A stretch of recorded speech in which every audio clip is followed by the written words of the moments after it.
Strength ಇರ್ತದೆ strength ಇರ್ತದೆ sir. ಹಿಂಗೆ ಹಾಕೋಬೇಕು, ಹಿಂಗೆ 2 ರೌಂಡ್ ಹಿಂಗೆ ಎತ್ತಿ ಮತ್ತೆ ಹಿಂಗೆ ವಾಪಸ್ ತಗೊಂಡ್ರೆ ಕಟ್ ಆಗುತ್ತದೆ. ಒಂದು ರೌಂಡ್ ಹೊಡಿಬೇಕಂದ್ರೆ ಒಂದು ರೌಂಡ್ ಹೊಡಿಬೇಕು ಮಧ್ಯ ಭಾಗದಲ್ಲಿ ಮಾತ್ರ. ಈ ತರ ಪಿನ್ ಇದ್ದಾಗ ಈ ಭಾಗದಲ್ಲಿ ಹೊಡಿಬಾರ್ದು, ಹಾಕಂಗಿಲ್ಲ. ಹೌದಾ? ಇದೇ ತರ ಈ ಕಡೆ ಮಾಡ್ಕೋಬೇಕು, ಈ ತರಾನು ಮಾಡ್ಕೋಬೇಕು. ಇದು ಜಾಯಿಂಟ್ ಮಧ್ಯದಲ್ಲಿ ಕಟ್ಟಾದಾಗ ಮಧ್ಯದಲ್ಲಿ ಕಟ್ಟಾದ್ರೆ ಈ ತರ ಹಾಕೋಬೇಕು. ಇದು ಕಂಟಿನ್ಯೂಟಿ ಹಿಂಗೆ ಇರಬೇಕು, ಲೂಸ್ ಇರಬಾರ್ದು. ಲೂಸ್ ಆತಂದ್ರೆ ಈ ಭಾಗದಲ್ಲಿ ಮತ್ತೆ ಆರ್ಕ್ ಬರ್ತದೆ, ಆರ್ಕ್ ಬಂದು ಮತ್ತೆ ಕಟ್ಟಾಗೋ ಚಾನ್ಸಸ್ ಇರ್ತದೆ. ಅದಕ್ಕೆ ಟೈಟ್ ಆಗಿ ಬರಬೇಕು. ಇದು ಒಂದು ಅರ್ಥ ಆಯ್ತು, ಇದು ಅರ್ಥ ಆಯ್ತು. ನೆಕ್ಸ್ಟ್ ಇದು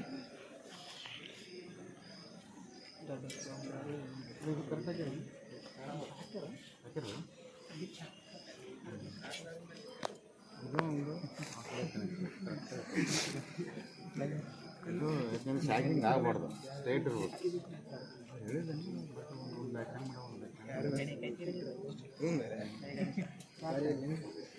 ಮಾತಾಡ್ಬೇಡಲ್ಲ,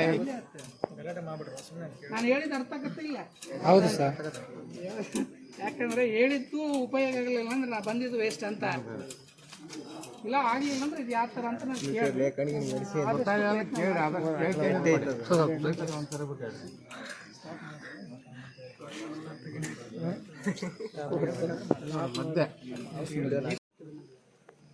ಯಾಕೆ ಬಿಡ್ಬೇಕಂದ್ರೆ ಇದು ಪರ್ಮನೆಂಟ್ ಅಲ್ಲ, ಅವಾಗ ಹೋಗ್ತಿರ್ತೈತಿ. ಇದು ಅದಕ್ಕೆ ಪರ್ಮನೆಂಟ್ ಮಾಡಬಾರ್ದು. ಇದನ್ನ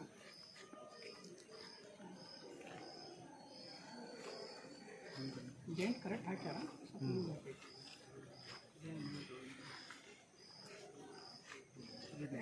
ಮತ್ತು ಬಿಚ್ಚುವಾಗ ರಿಮೂವ್ ಮಾಡುವಾಗ ಈ ಥರ ನಿಮ್ಮ ಮಾಡಬೇಕು. ಯಾಕಂದ್ರೆ ನೀವು ಹೆಂಗೆ ಸಣ್ಣ ಹಿಂಗೆ ಮತ್ತು ಹಿಂಗೆ ಬಿಚ್ಚಿರಿ ಅಂದ್ರೆ ನೆಕ್ಸ್ಟ್ ನಿಮ್ಗೆ ಹೊಡೆಯಕ್ಕೆ ಬರಲ್ಲ.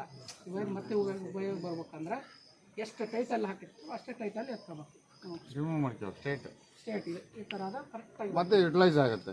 ಇಲ್ಲಾಂದ್ರೆ ಅದು ಮತ್ತೆ ಯೂಸ್ ಮಾಡ್ಕೊಳಕ್ಕೆ ಬರ್ತೈತೆ ಅಷ್ಟೇ. ಇಲ್ಲಾಂದ್ರೆ ಬರಲ್ಲ. ಮತ್ತೆ ನೋಡಿದಾ ಸಿಂಪಲ್ ಇಷ್ಟು ತಗೋಬೇಕು. ಇದರ ಅಪೋಸಿಟ್ ಹಿಂಗೆ ಹಿಂಗೆ ತಗೋಬೇಕು. ತಗೊಂಡು ಇದನ್ನು ಅದೇ ಫೋರ್ಸಲ್ಲಿ ಎತ್ಕೋಬೇಕು.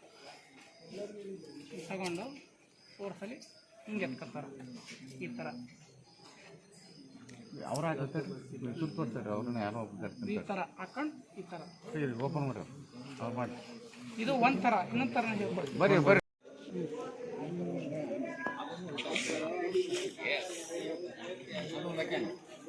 ಹೇಳೋದು